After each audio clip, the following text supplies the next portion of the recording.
नमस्कार।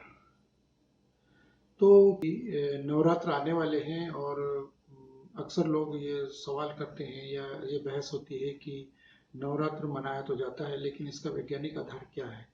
9 दिनों का जो अ, मनाया जाता है इस विषय पर बात करेंगे। तो इस विषय पर बात करने पर हमें जो मैंने कुछ थोड़ा सा रिसर्च की है अपने लेवल पर, तो उसमें मुझे जो ज्ञान प्राप्त हुआ है वो मैं आप लोगों से शेयर करना चाहता हूँ। तो खास तौर से नवरात्र के अवसर पर की जाने वाली देवी आराधना को हमारे ऋषियों और मुनियों ने दिनों की बजाय रात्रि में करने को अत्यंत सूक्ष्मता और वैज्ञानिकता के आधार पर समझने और समझाने का सरल प्रयास किया है।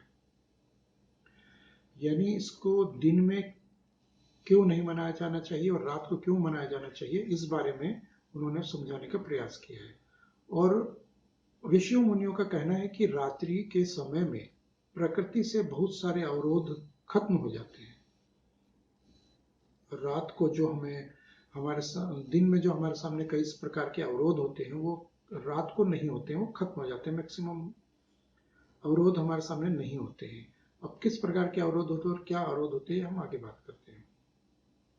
इसलिए मंदिरों या पूजा स्थलों में बजने वाले घंटे और शंखनाद की आवाज के कंपन से दूर दूर तक का वातावरण कीटाणुओं से रहित हो जाता है। आप देखिए कि पूजा स्थलों में जो घंटे बजाए जाते हैं, शंखनाद होता है, या हम अपने घर में जो बजाते हैं पूजा पाठ के अवसर पर, तो उनसे जो है पूजा स्थलों में यह जो होता है शंखनाद, मतलब पूजा स्थलों में बजने वाले घंटे और शंखनाद की आवाज से या उसकी कंपन से दूर दूर तक का वातावरण कीटाणुओं रहित हो जाता है। यह है वैज्ञानिक पहलू। जैसे कि हमने अपने लॉकडाउन के प्रारंभ में जैसे किया था, जो शंखनाद और थाली और ताली बजाने का जो आह्वान किया गया था नरेंद्र मोदी जी के द्वारा, तो वो भी एक वैज्ञानिक पहलू था, वैज्ञानिक आधार था उस चीज का भी, लेकिन लोगों ने उसको मजाक उड़ाया। तो चलिए कोई बात नहीं, हम इसको आगे लेते हैं कि ऋषियों मुनियों का मत क्या है अब इस विषय पर। तो हमारे ऋषियों ने और मुनियों ने यहाँ हजारों साल पहले ही ये बात बता दिए थे कि पृथ्वी पर सूर्य की परिक्रमा के लिए एक वर्ष की 4 संधियां होती है। यानी 4 प्रकार के ऋतु परिवर्तन या मौसम में बदलाव किए जाते हैं। ये होते हैं, मतलब बदलाव होते हैं उनमें। और उन परिवर्तनों को अगर हम अंग्रेजी के महीनों के अनुसार माने तो उनमें मार्च और सितंबर के महीनों में पड़ने वाली 2 मुख्य संधियों में नवरात्र आते हैं, मार्च और सितंबर। अब देखिए कि 4 अलग अलग संधियां होती है और उनमें मार्च और सितंबर के महीनों में पड़ने वाली 2 अलग अलग संधियां, उन संधियों में नवरात्र आते हैं। और इन्हीं 2 प्रमुख संधियों के समय में रोगाणुओं के द्वारा प्राकृतिक इन्हीं 2 संधियों के टाइम में ये खास संधियां मानी जाती है ऋतु परिवर्तन की। तो इन संधियों के दौरान रोगाणुओं के द्वारा प्रकृति और मानव जाति पर आक्रमण की सर्वाधिक संभावना भी होती है। अक्सर हम कहते हैं कि मौसम परिवर्तन हो रहा है, यानी कि बारिश का सीजन आ गया है, अब सर्दी आने वाली है तो शीत गर्मी ठंडा गर्म हो जाएगा, या जैसे सर्दियां जाने वाली है और गर्मी आने वाली है तो हमारे पित्त वात पित्त कफ की प्रॉब्लम आती है। और जैसे कहते हैं कि मौसम जा रहा है तो बदलता हुआ मौसम है, हम बीमार हो सकते हैं। तो ये चीज उन्होंने बहुत हजारों लाखों साल पहले ये चीज बता दी थी उन्होंने, और आज डॉक्टर लोग इस चीज पर रिसर्च कर रहे हैं, दवाइयां दे रहे हैं। तो इसको उन्होंने वैज्ञानिक आधार पर ही माना। और जैसे कि हम नवरात्र के अवसर पर ये जो ये बताया गया यहाँ पर कि जैसे मार्च और सितंबर के महीने में पड़ने वाली 2 नवरात्रि है, तो ये है यहाँ पर इसका प्राकृतिक और वैज्ञानिक पहलू। तो इन्हीं दो ऋतु संधियों में अक्सर शारीरिक और मानसिक बीमारियां अधिकतर बढ़ती हुई देखी जाती है।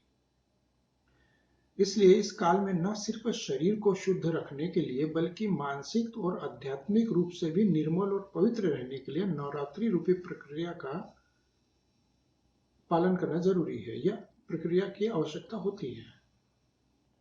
आध्यात्मिक, मानसिक और शारीरिक तौर पर नवरात्र को मनाया जाता है। आधुनिक विज्ञान और नवरात्र क्या है? अब आगे बात आती है कि अ, लोग ये अब बात आती है कि आधुनिक विज्ञान क्या है और नवरात्रि क्या है इसमें। तो आधुनिक विज्ञान भी इस बात को सहमत है, आधुनिक विज्ञान भी इस बात से सहमत है कि दिन में आवाज दी जाए तो वह दूर तक नहीं जाएगी, लेकिन वही आवाज अगर हम रात में चिल्लाएं या बात करें या कोई आवाज दें या म्यूजिक सुनाएं तो वो बहुत दूर तक सुनाई देती है। अब इसको हम आधुनिक विज्ञान के तथ्य बताते हैं कि इसके पीछे के दिन के कोलाहल के अलावा सूर्य की किरणें भी आवाज की उन तरंगों को आगे बढ़ने से रोकती है। सवाल ये उठता है कि दिन में आवाज दूर तक क्यों नहीं जाती, तो इस विषय पर उन्होंने साफ साफ बताया है कि सूर्य की किरणें भी आवाज की उन तरंगों को आगे बढ़ने से रोकती है। इसका मतलब यही होता है कि हजारों साल पहले हमारे ऋषियों ने, मुनियों ने प्रकृति के इन वैज्ञानिक रहस्यों को जान चुके थे और बता दिया उन्होंने। इसी तरह रात के समय की जाने वाली विशेष आराधना के मंत्रों का उच्चारण भी सीधे वायुमंडल में प्रवेश करते हुए देवी तथा देवताओं तक पहुंच जाते हैं। यानी कि रात के समय सूर्य का या अन्य प्राकृतिक चीजों का या शोर शराबे का अवरोध गतिरोध नहीं होता है। दिन में होता है लेकिन रात को नहीं होता, और रात को अगर वो नहीं होता है, सूर्य की रोशनी नहीं होती है और इस तरह के गति अवरोध लगभग समाप्त हो जाते हैं, तो रात को देवी आराधना करना या करतल ध्वनि से करना या शंख बजाना या इस तरह के, तो आपके मंत्रों का उच्चारण करना, ये सीधे वायुमंडल में प्रवेश करता है और देवी तथा देवताओं तक पहुंच जाते हैं और संपूर्ण प्रकृति सहित मानव जाति को भी लाभ पहुंचाते हैं। यानी कि आज भी अगर हम देखें तो संध्या आरती या फिर संध्या वंदना भी यही एक वैज्ञानिक पहलू है। शाम को जो जैसे संध्या वंदना होती है डेली, या आरती होती है, या आप गांव में जिसे कह लो कि एक फेरी होती है जो गांव में एक मंदिर से निकलकर पूरे गांव का एक चक्कर लगाकर वापस उस मंदिर तक आते हैं, तो वो एक घंटी और शंखनाद लेकर बच्चे, गांव के बड़े लोग, दो चार लोग होते हैं वो, या गांव के कई लोग होते हैं, तो एक गांव का फेरा लगाते हैं, चक्कर लगाते हैं।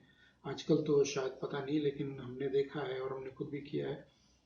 तो वो भी एक वैज्ञानिक पहलू है इस चीज का भी कि संध्या आरती होती है एक प्रकार से वो, और संध्या वंदना होती है, और वो भी एक कीटाणुओं से रहित करने के लिए एक प्रक्रिया होती है गांव में।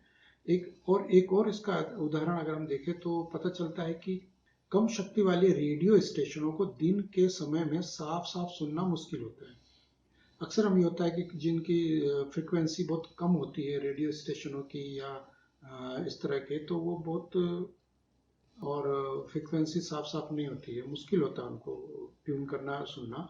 लेकिन सूर्यास्त के बाद उन्हीं शक्तियों के, उन्हीं रेडियो स्टेशनों के को हम आसानी से सुन लेते हैं। जी बिल्कुल। अक्सर ये होता है कि फ्रिक्वेंसी मिल नहीं पाती है, और हमने ये देखा कि जिन रेडियो स्टेशन को हम दिन में नहीं सुन पाते, वही रात को बिल्कुल एक साफ सुथरा सुनाई देता है, साफ सुथरा सुनने लगता है, चलने लगता है। तो यानी आधुनिक विज्ञान भी इस बात को पूरी तरह से सहमत है और मानता है। यही वैज्ञानिक पहलू इसको कहा जा सकता है। तो आज के लिए बस इतना ही। जल्द ही कुछ और नई जानकारी के साथ उपस्थित होंगे, तब तक के लिए धन्यवाद।